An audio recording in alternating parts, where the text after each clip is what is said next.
So let's begin.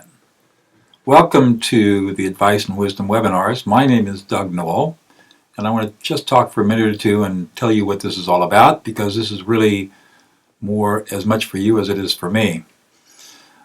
My wife and I were talking some months ago about the fact that in today's society and culture, it's very difficult to find people who are trusted advisors, people who you can get information from that is straight and honest and based on common sense. And it's just very difficult, it seems, for some people to find places where they can go to get answers to questions that they might have about life or money or relationships or work, and just get some answers from somebody who might have a little bit of experience. So we thought that it might be kind of fun to put together a free webinar series that would provide that service to people. And because of the leverage of the internet, we can reach as many people on the planet as have connections to the internet and who might be interested in getting some advice and wisdom. So that's how this all originated. And since I'm a kind of a do-it-yourself guy, I built the website, which you're on right now, Advice and Wisdom. I'd really be interested in your what you think about the website. It's not quite finished out. There's still some little things that have got to be taken care of, and I've got a few little glitches here and there, but that's the way it is when you're a do-it-yourselfer on the internet. But overall, I would be very interested in your comments, and you can, I'm going to put my email address up here right now, so you can email me with, not right now of course, but later you can email me and tell me what you think about all this, and tell me what you think about this idea, and whether or not you enjoyed and learned something from the webinar tonight. So the way this is going to work is that really what I want to do is answer questions. So if you have a question about just about anything, and there are a few limitations, but just about anything, type it in the box below and I will answer it. Now normally I have an option of using a chat room, but because chat rooms tend to be public, I have another system in place where all of the information that you send to me is completely confidential and nobody else will see the question that you ask or that's originating from you. And what I'm going to do is try to take the questions as they come in and answer them as best I can with the knowledge I have. And if I don't know the answer to the question, then I'll tell you that I don't know, and I'll also tell you how I would go about finding the answer. Now the one limitation that I have to be careful about is that I can't give you legal advice. I'm a lawyer, active in the California State Bar. I don't practice law anymore. I haven't practiced law since 2000. My professional practice is as a problem solver, a mediator, arbitrator, and also a teacher and a trainer and professor. So I have, because of my ethical responsibilities as a lawyer, I have to be very careful that I don't give legal advice and inadvertently create an attorney-client privilege. So if I may talk generally about the law, but I'm not going to give any specific advice or answers to specific legal questions, what I'll probably do is tell you to find a lawyer, and I can give you lots of information on how to find lawyers if that's what you're interested in, the kind of lawyer that would help you. But I'm really interested in helping you find answers or get guidance to the kinds of perplexing problems that seem to be in existence in our lives. Like, what do I do with my elderly parents who are getting older, can't take care of themselves quite yet, they're not quite ready for home, but they're pretty stubborn, they're not listening to me. What do I do about that? What do I do with a work situation that's not happy? If I've got a conflict in my life, if you've got a conflict in your life, how do you manage that conflict in a way that makes sense? Or just about any other kind of life question that you might have. How to buy a car. These days, buying a car is a very different proposition than it was even 10 years ago. So how do you go about doing that to protect yourself from the car dealer? Or how do you go about buying or selling a house, or thinking about insurance, or thinking about credit relationships? Any of these kinds of questions are fair game, and I'm happy to give you the benefit of almost 40 years as a lawyer and almost 65 years as a human being, and give you the best advice and wisdom that I can. So that's what this is all about. And I'm hopeful that as we build these webinars, we'll post these webinars online. Here on the website as archives. Of course, they'll be free. We might even put snippets of good questions and answers up on YouTube. But as people become interested in this, and if the audience grows, and if you and friends of yours like what you are seeing here and find this to be educational and I hope a little bit entertaining, that we'll find more specific in-depth topics that I can go into, and I actually do some homework and study stuff, and then we'll set up another webinar time. It'll be an advice and wisdom webinar, but it'll be at maybe at a different time, a different evening, that will cover a topic that it seems like a lot of you are really interested in, and go into it fairly deeply. And I'll charge for those probably $20 to go in very deeply into a topic that might be of interest to you. So that's what this is all about. I can tell you a little bit about myself. I'm a Californian by birth and grew up in Southern California. I grew up in a family of affluence and some privilege, and then went, and that of course with some hard work in high school, got me into Dartmouth College, where I did my undergraduate work, and I graduated in 1973. In those days, if you were an English literature major like I was, and didn't want to become a doctor and didn't know what you wanted to do, you went to law school. So that's exactly what I did. I took a year off, and I ended up going to law school at McGeorge School of Law in Sacramento, California, and was there for 3 years. I did well. I was on the law review, graduated with honors, and in those days, if you were a good law student and graduated with honors and was on law review, your first job out of law school was normally to be working for a judge. And so I applied. They're called clerkships, and I applied for a number of clerkships around the state, and I got offers from Los Angeles, San Francisco, and Central California, Fresno of all places. And I really didn't want to go back to LA, and I really didn't want to go to San Francisco. So I ended up deciding to take a job in Central California. And I worked for a judge for a year. He was a brilliant man. I learned a huge amount from him. And then, since it turned out that I liked Fresno, and I, for a whole bunch of different reasons, but mostly because it's very close to the mountains, which I really love. And I ended up going into private practice in 1978, September of 1978. The firm that hired me groomed me to be a trial lawyer, and they weren't kidding around, because in November of 1978, I tried my first 3-day jury trial in Madera County, which is just to the north of Fresno County. And my second trial was defending a $36 million securities fraud case in the Southern District of California in San Diego. So I got trained fast as a trial lawyer. And over the next 22 years, that's what I did. Along the way, I took up the martial arts, and I was really lousy at that for a long time. But finally, I figured it out and actually started to get pretty good at it. And eventually, by the time I was 41, that would have been 1991, I was awarded my second degree black belt. And my teacher called me in a couple of weeks later and sat me down and said, "You're done here. You're too arrogant. You're too violent.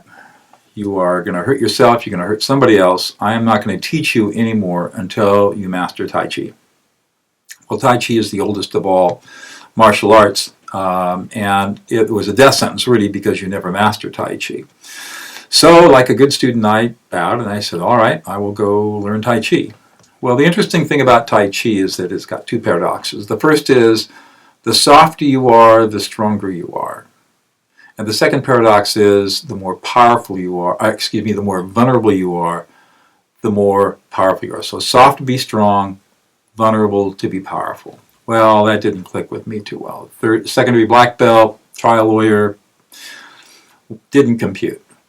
But I studied and I practiced, and over a period of years, those paradoxes sort of seeped into my soul, until one day I was standing in the courtroom cross-examining somebody, and the thought came out of the blue, what the heck am I doing in here? And after that trial, I went on a river trip, and And I'm getting a question here. Somebody's saying that they have a problem seeing a black screen. Yes, it is. I'm getting a question from Alan. He's saying, has the webinar started? It's 8:08 PST. Actually, it is 7:08 at 7:10 p.m. Alan, if you can see me or hear me, refresh your screen and see if it'll come through, because we know it is working. Anyways, so hopefully nobody else is having a problem with this either. Anyways, the long and the short of it was that after that river trip, after that trial, I decided that I wasn't going to be a trial lawyer anymore, but I didn't know what I wanted to do. So I came back to town, and it turns out that I learned about driving down out of the mountains that next morning, Monday morning, I learned about a new, that was broadcast on the radio, a public service announcement for a new master's degree in peacemaking and conflict studies.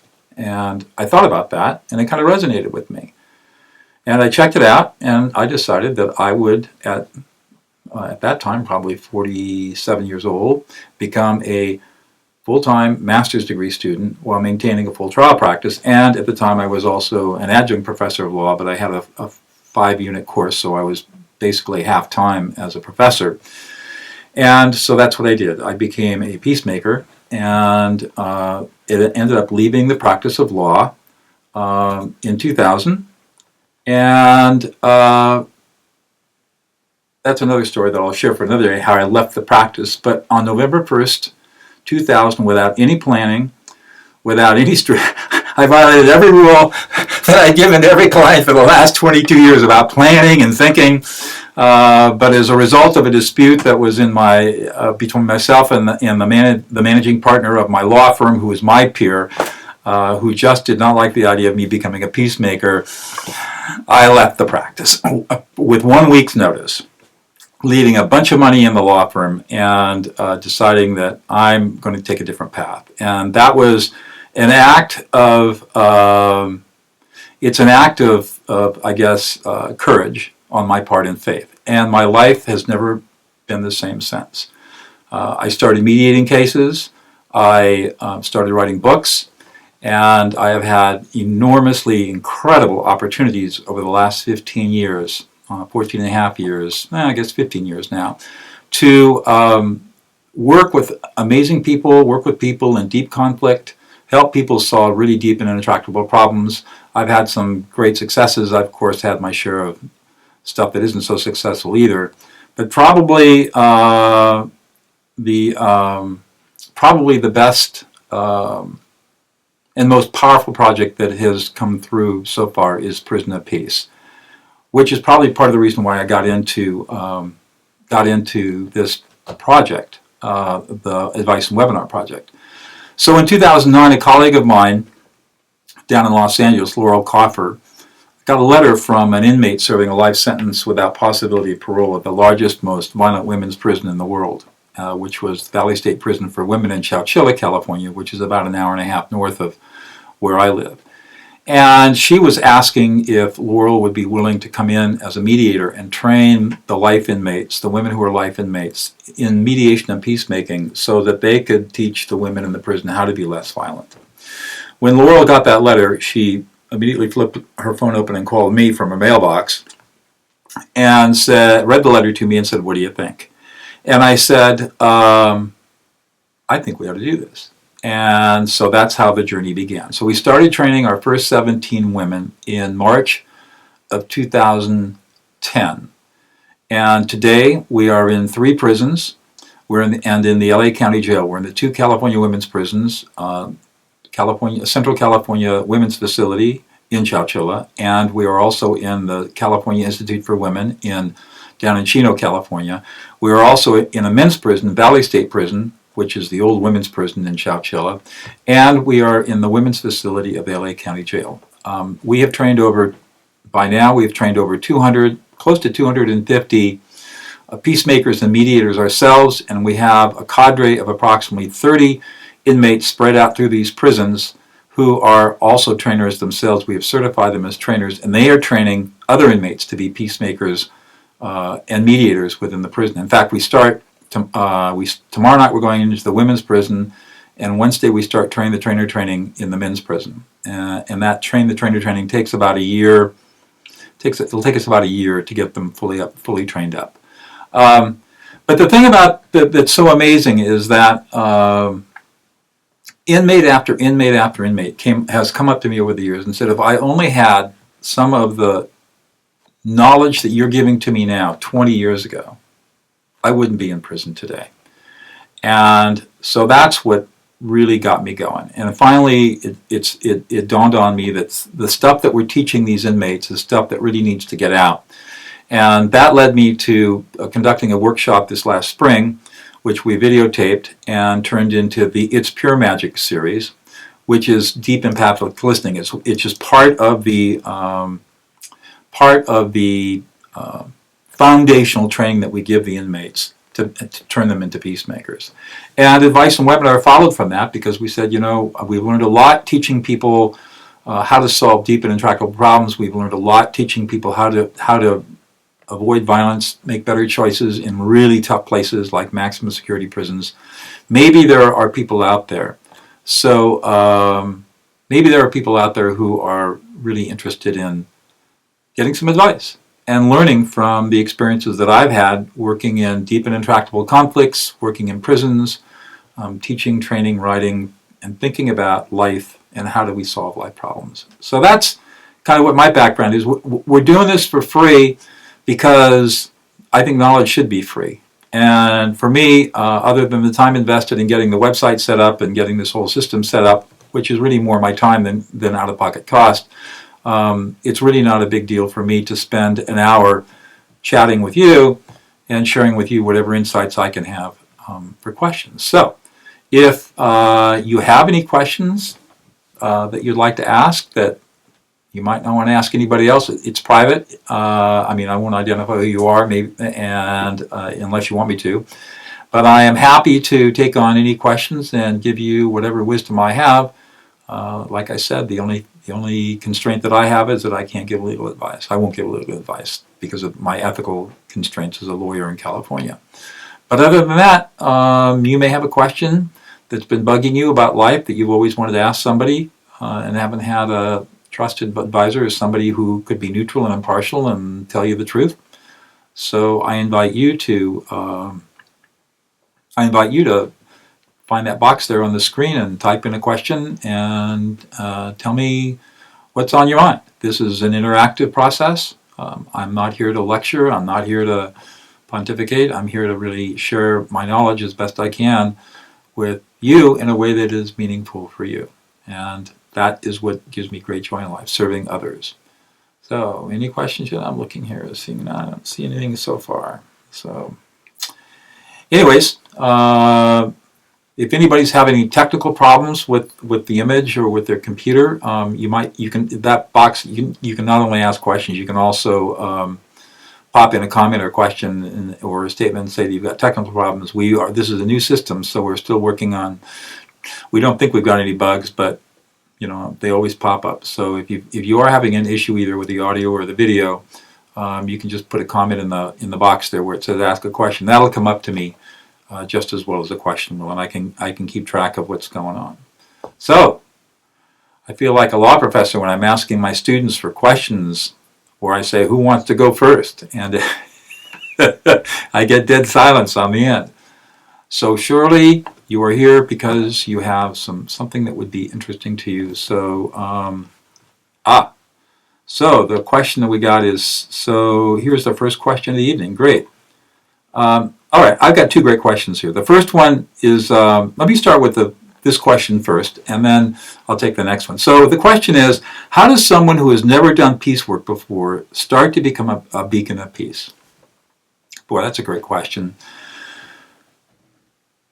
So the answer to that is on a whole bunch of different levels. The first, you don't necessarily, to become a beacon of peace, or to become a person who is really interested in peace, you have to understand a couple of things. First of all, there is never going to be an absence of human conflict. Human conflict is all around us. It's always going to be here. It would be a really boring planet to live on if we didn't have human conflict. It's conflict that makes us change. It's conflict that makes us test our values. It's conflict that makes us grow. The difference is, so it's not about being peaceful as much as it is how do we approach conflict? And the question is, do we approach it constructively and use conflict as an energy to grow and develop, or do we get reactive about conflict and become destructive? So the idea, of course, is that if you want to become a beacon of peace, is to start looking at everything around your life from the constructive, positive side. So the first thing that you want to do is, of course, start working on yourself. And so what are some of the things that you can do? You can start working on emotional intelligence, and that's what the It's Pure Magic workshop is all about. I don't want to shamelessly self-promote too much, but itspuremagic.com, I'll put that up in a minute, teaches you a foundational skill of how to actually listen to somebody who's angry or emotional and how to de-escalate them in 90 seconds or less. So you want to learn skills like that, so that when people confront you and you're in emotional situations, you don't lose control. You're able to stay centered, you maintain your equilibrium, your equanimity, and no matter what anybody says, they're not going to throw you off balance. And that's what deep empathic listening skills teach you. If you get through, and that's what we teach the inmates, that's the first skill we teach them. In fact, we spend a month teaching them that skill before we teach them anything else. Once you've got that skill down, then if you want to go on, there's all kinds of training opportunities, both online and usually in most communities, where you can learn some basic mediation skills. And whether you go to a restorative justice, victim offender reconciliation program that many counties have, or you do a community mediation, those are great places to go. Get basically 40 hours of mediation training, and then that will teach you the basic skills. And then you start practicing. You just start practicing this stuff. And you don't try to solve every conflict, and there's some conflicts and some problems that you'll never be able to solve. But it is amazing how, with a good set of tools and your desire to serve others, that you really can become a beacon for peace with just a little bit of effort and a little bit of a mind shift. And of course, my thinking is that it doesn't take many people to really shift a lot. We learned in the prisons that if we could get 10 or 15 really committed inmates to doing the work, it would shift the entire prison. And that's exactly what's happened in every prison we've been in. So it doesn't take many people in a community to become a beacon of peace. Somebody else asked me, has put in a question, how do you have a conversation with someone when you disagree? So it depends on how extreme the disagreement is. I get into arguments with my mother politically, and I should know better.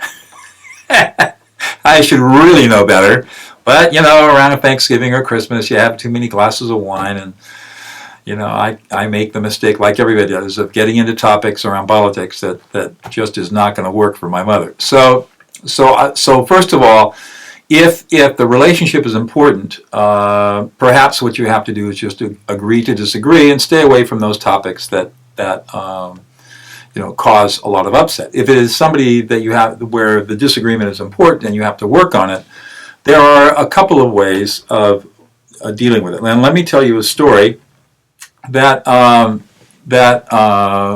illustrates one approach to this. A friend of mine, Dave Joseph in Massachusetts, tells a story of many years ago of when many people will remember that the pro-life there was a radical element of the pro-life movement that was going around bombing clinics and killing doctors and that sort of thing.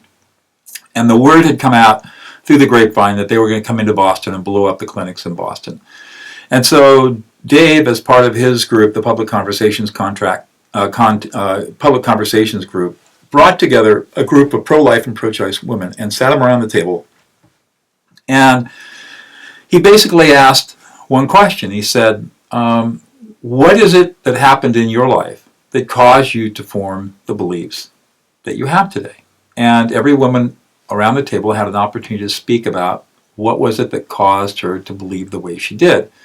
And when they got all the way around the circle, Dave made this observation. He said, there is one, you all have very strong, deeply held beliefs. And obviously they're very divergent. But there is one value that you all hold sacred. Do you know what that value is? And they were totally blown away that they could agree on anything. And he said, no, really, you have one value. Every single one of you holds this value as absolutely sacred. And they looked at him quizzically, and finally they couldn't say anything else. They couldn't stand the silence, and he said, "You all value the sanctity of life." Now, how you define life and what life is and what it isn't is obviously a matter of bitter contention between you, but you all value the sanctity of life. How does that inform you in how you want to respond to the possibility that terrorists will be coming into Boston to blow up clinics? And so they had a really robust discussion around that, and they unanimously agreed that no matter what their sharp differences were around the pro-life, pro-choice issues, that they were absolutely adamant that they did not want violence in Boston. And so the word got out to the basically the terrorists, don't come here. And they never had any problems. And I learned from that lesson, when Dave told me that story one night, I learned from that lesson that when you have sharp disagreements with somebody, one of the things that you can do, if you're not too emotional and you're not too escalated, is you can try to find out if there are any underlying values that you can both agree on.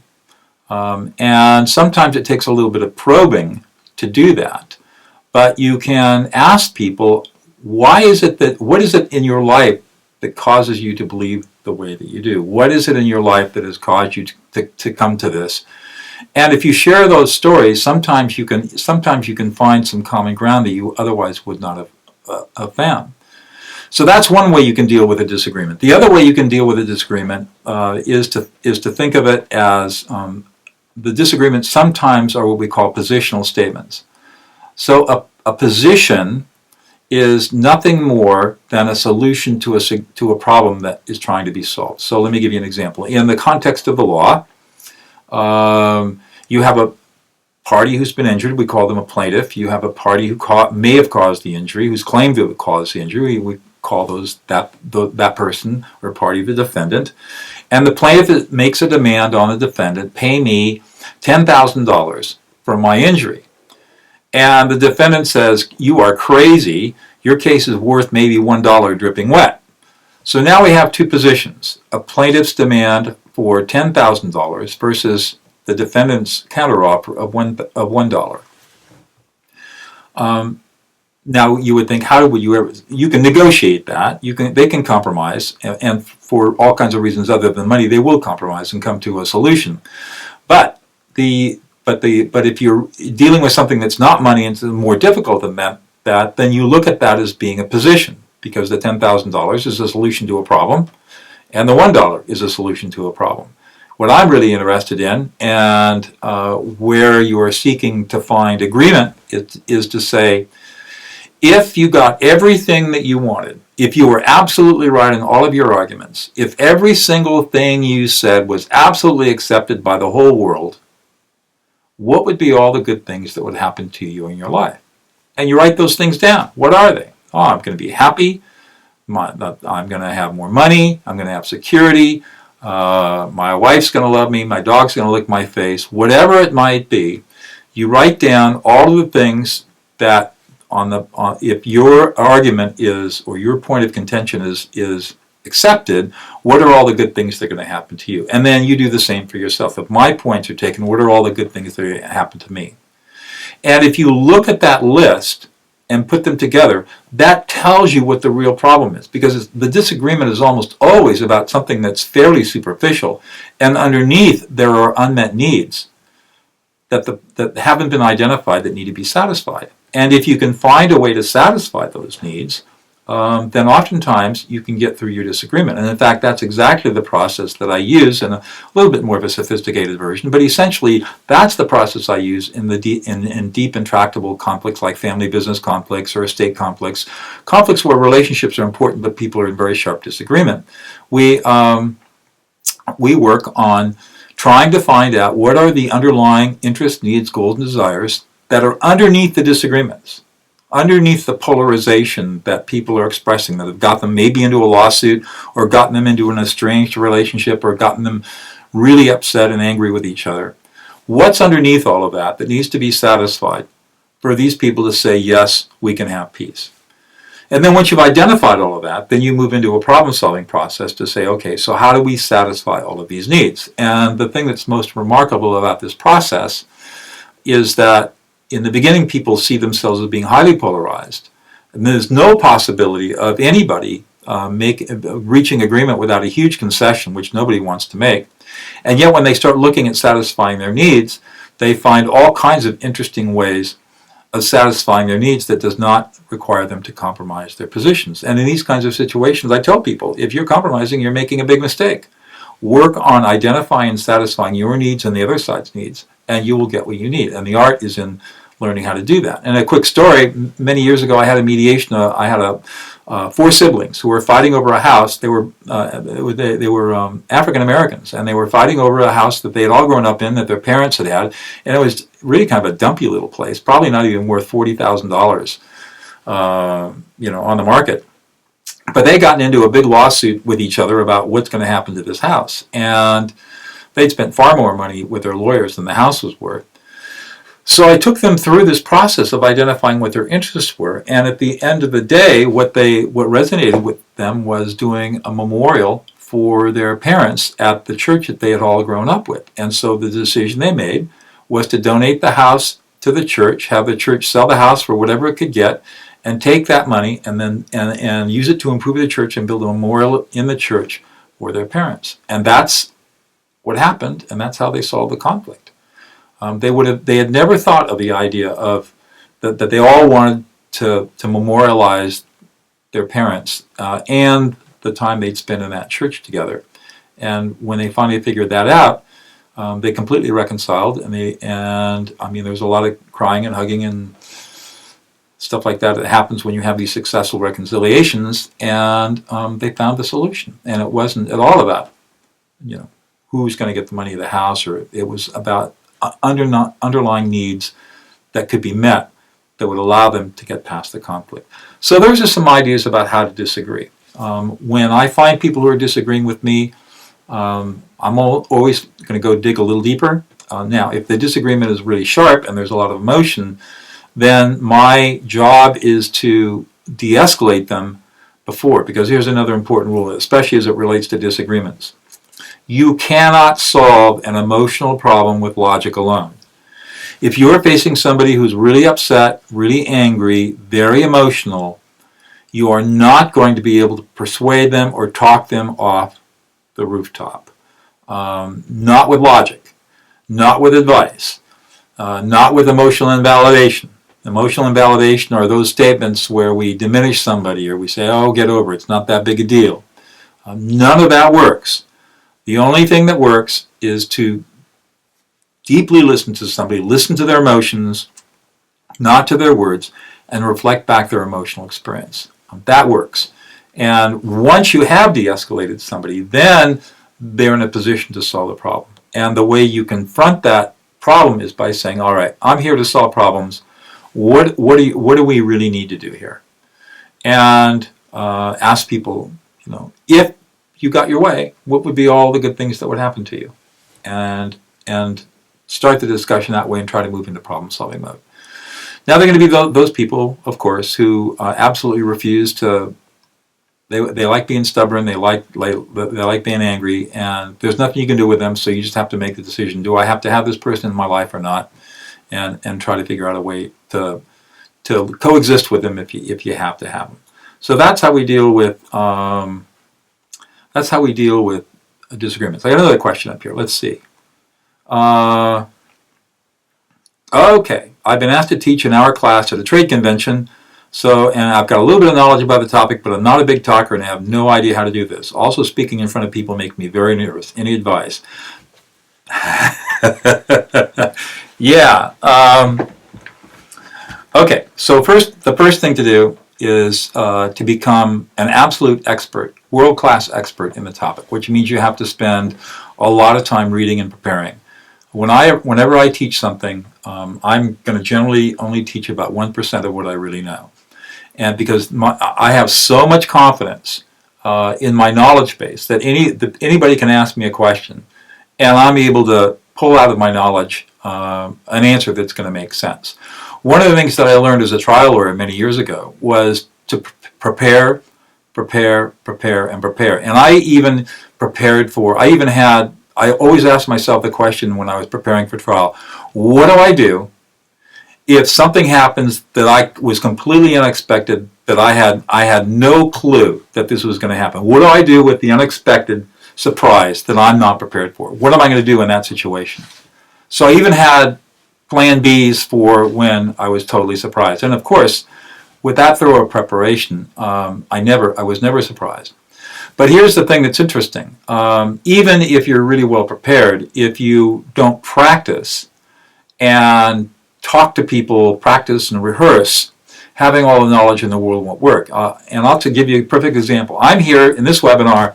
I got 100 people or so watching, and tomorrow I'm giving a talk at 7:30 in the morning to another 50 people, and I'm going in the prison on Wednesday all day talking to another 30 people, and I could be talking to 1,000 people. It really doesn't matter to me. I can get up and talk about what I know and what I'm passionate about, and I can be very good at it. But I'm also studying jazz violin. And the one thing that I cannot do, and I know I can't do, is get up on a stage right now and take my violin and blow everybody away with how great a jazz violin player I am. I probably would freeze. In fact, I know I would freeze because I freeze in front of my teacher. And here's the great Doc Noll, who's this confident guy who can do all kinds of stuff, and you ask him to perform in front of somebody with with his violin, and he becomes a shaking, mumbling, crazy guy who can't do anything.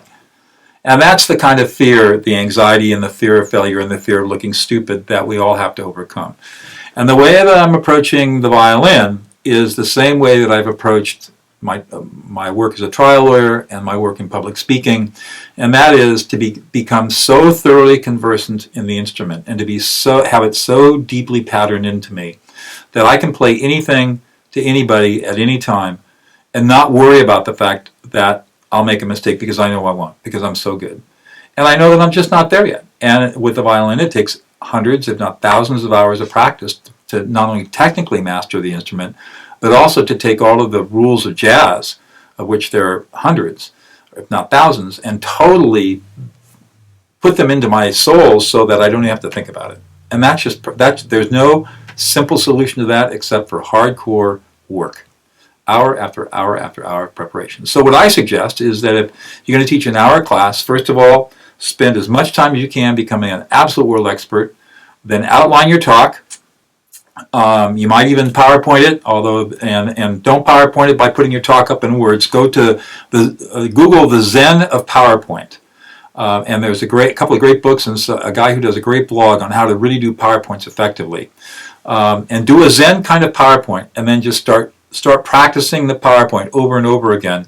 Try to find some colleagues who will listen to you, watch you. The talk I'm giving tomorrow, I rehearsed last Thursday in front of colleagues to make sure that I had all the elements in. So there's no substitute for rehearsal. And then just get up and do it, and you'll have a ball. So that's how I do it. There's no way to overcome performance anxiety except to be so thoroughly prepared that anxiety is not an issue. You're a master of the universe when you walk out on that stage. And that only comes with absolute, total concentration and preparation ahead of time. It doesn't happen magically. When you watch these people get up on a stage and talk effortlessly, or you watch a great musician get up, if it looks like they're breathing, they are breathing, because to them it's as natural as can be. The people who struggle are the people who have not quite gotten to that level of mastery. And the only negative of all of this is that is how you would find the time to practice and really get the mastery and get the experience. So that's probably how I would deal with it, and how I would recommend that you go about overcoming your stage fright. But I really commend you for doing that. And I think once you've done it a couple of times and you've gotten some great feedback, it becomes so self-reinforcing. There's nothing more fun than getting up in front of a group of people and giving a talk and having people come up at the end and saying, "That was magnificent, that was really great, best talk I've ever heard." I mean, that is really gratifying and satisfying when that happens. So go out and go for it and grab it. Okay, let's see. We've got another question here. Let me check this one out. This is kind of a, let's see. Okay, peace circle groups. Okay, so this is really cool. This is actually, I'm not going to go through this whole question, but the gist of the question is, how do we go about bringing people together, especially around Black History Month? And we've had a very difficult winter and with Ferguson and New York City, and all these issues with that keep arising between police and the Black community and other communities of color, and it just seems like that the issues are not getting resolved. How do we build more solidarity amongst people? What can we do to build more awareness? What can we do to build more sensitivity? I'm going to go back to the prison project because that really provides a good answer for all of this. In the prison project, and if you go look at prisonofpeace.org, which is the website, you'll see the ethnicity that we work with. We teach the foundational listening skills, how to be a deep empathic listener. And then the next thing we teach our inmates are peace circles. Peace circles are very simple, elegant, powerful group communication tools. And basically what happens in a peace circle is you gather a group of, we like to use about 10 people. They can be 8 to 10.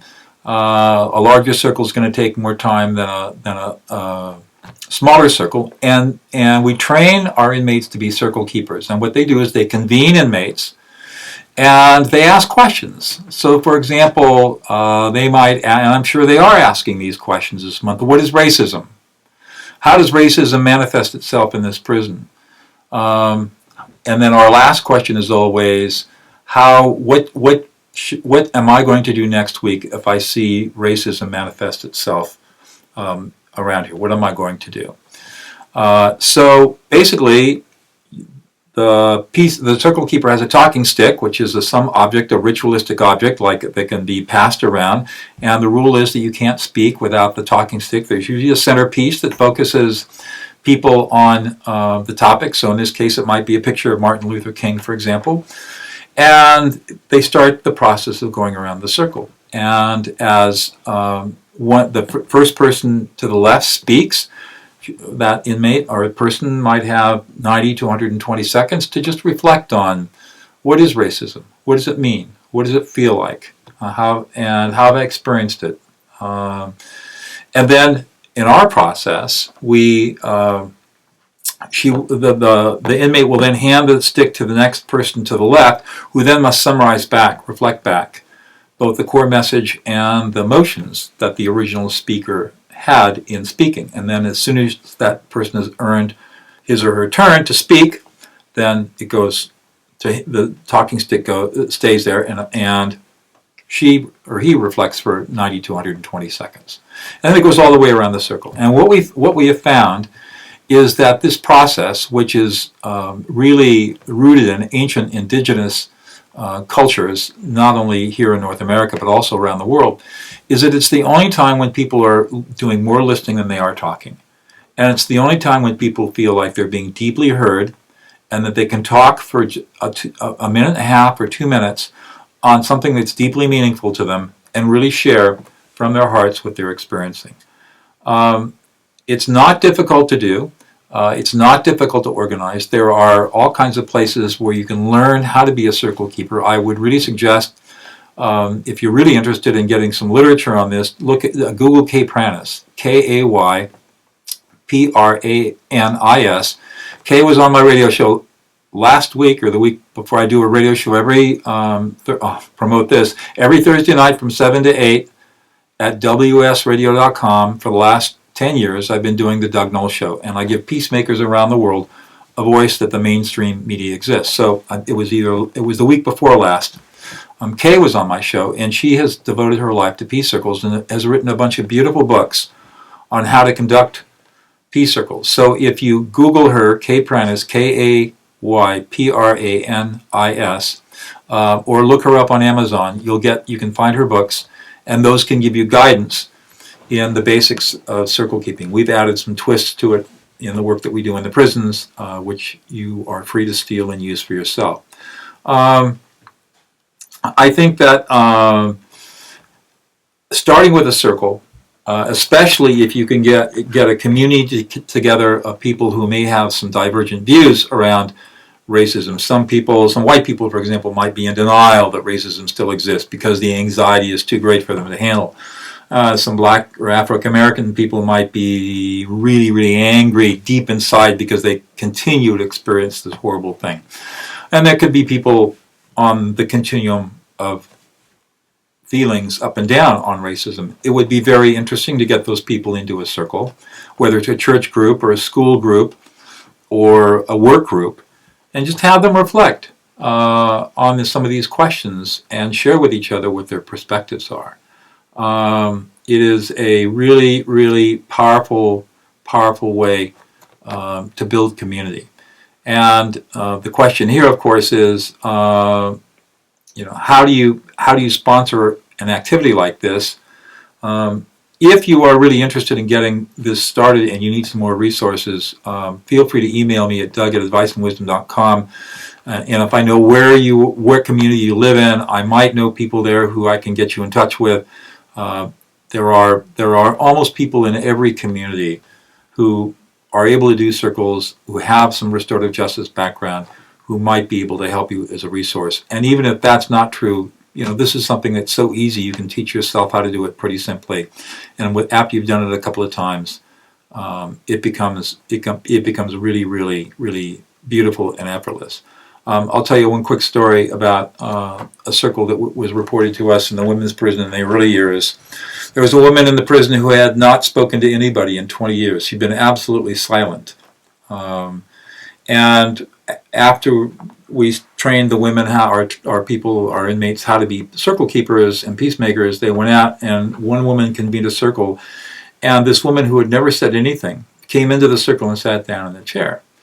And the first time around the circle, she passed, didn't say anything. And the second time around the circle, she talked.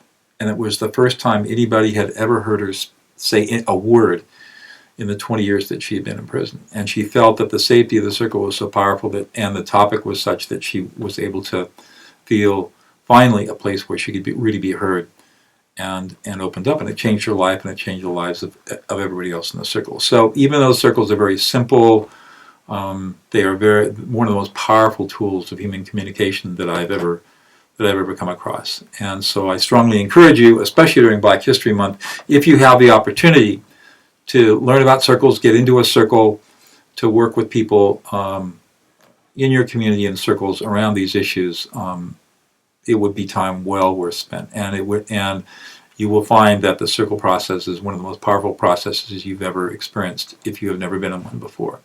So I hope that gives you some sense of how we can deal with racism and build community in a very simple peacemaking way.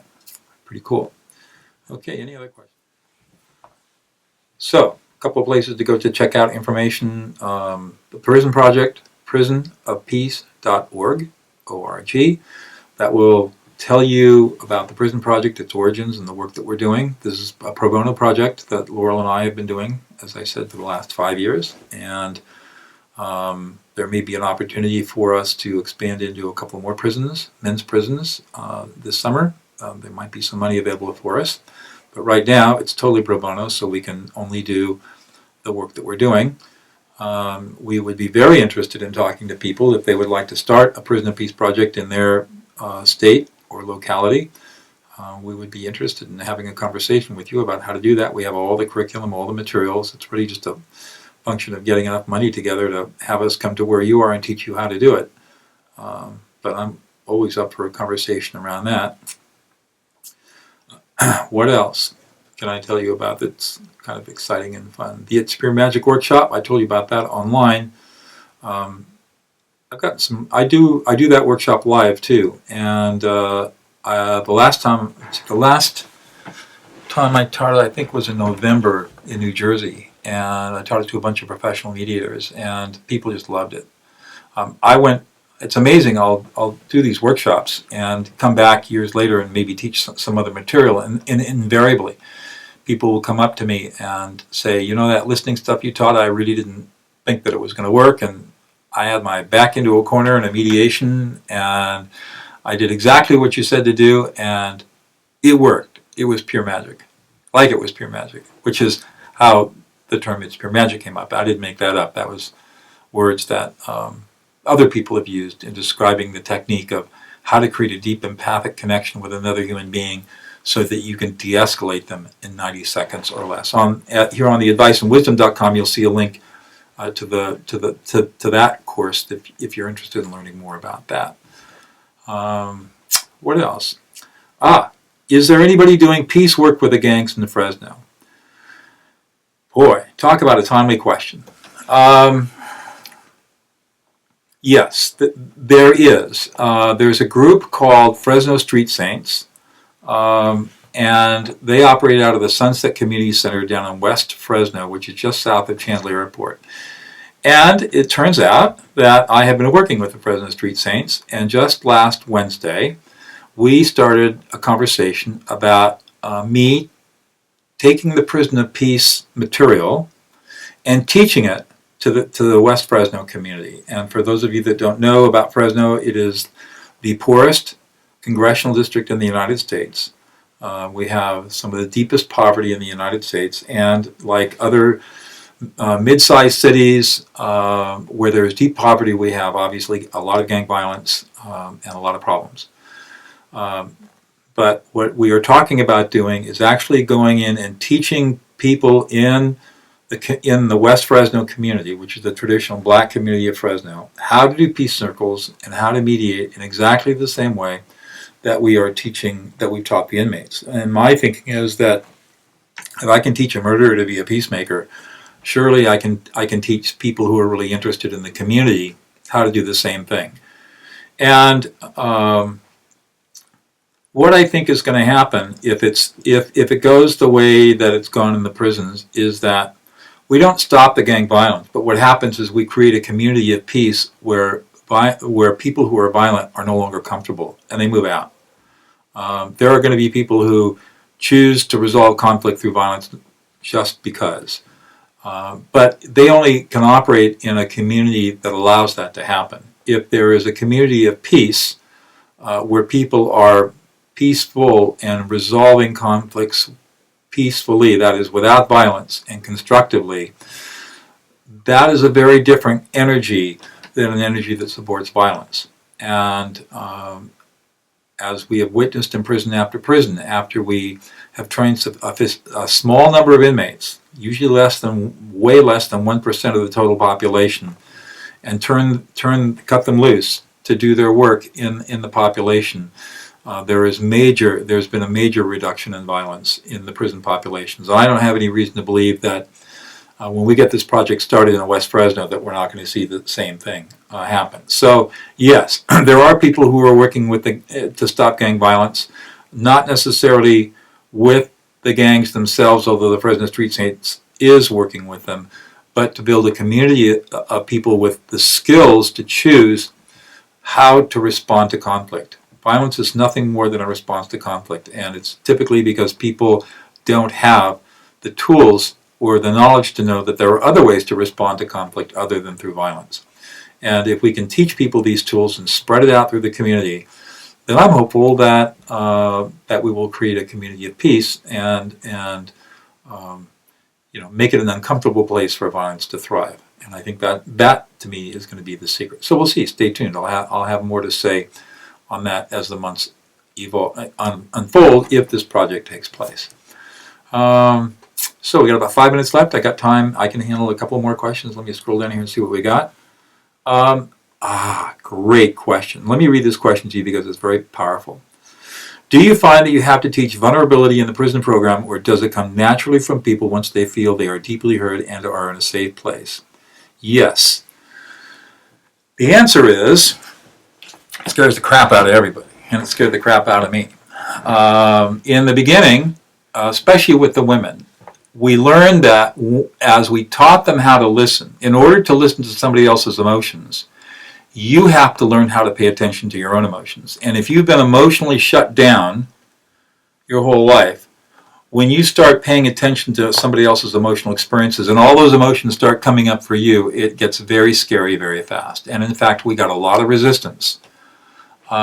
And here's what we found. We found that if we provided a safe, supportive environment for the inmates to practice the work, this is true for both men and women, as we allowed them to practice in a safe environment and they got used to it, they learned that although they seemed to be vulnerable in the sense that they were not getting defensive, either physically or emotionally, with somebody who was confronting them, that they were actually, in the Tai Chi paradox, and I teach this paradox, to be vulnerable, they were actually more powerful. And the reason for that is because when you are deeply listening to another human being, you are not ego involved, and there's nothing there for another person to grab a hold of. And they can say anything they want to say to you, and it's not going to bother you in the least. So what happened was, over a period of time, as the inmates practiced this deep empathic listening, they did become softer, they did become more vulnerable, and then another amazing thing happened.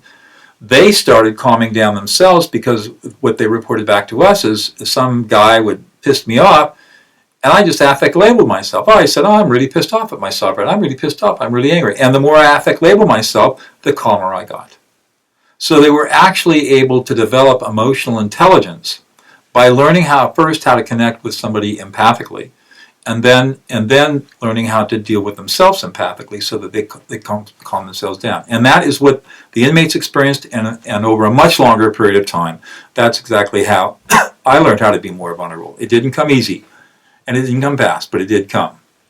So I think the key to learning emotional intelligence is learning this empathic form of communication, of learning how to listen to another person's emotions in a deep way, to teach you the skills of how to do that for yourself. Very, very powerful stuff. And my life is transformed as a result of it, and I've seen the lives of hundreds, if not thousands, of other inmates transformed as a result of this too. And now school teachers. I'm teaching this in the Fresno schools.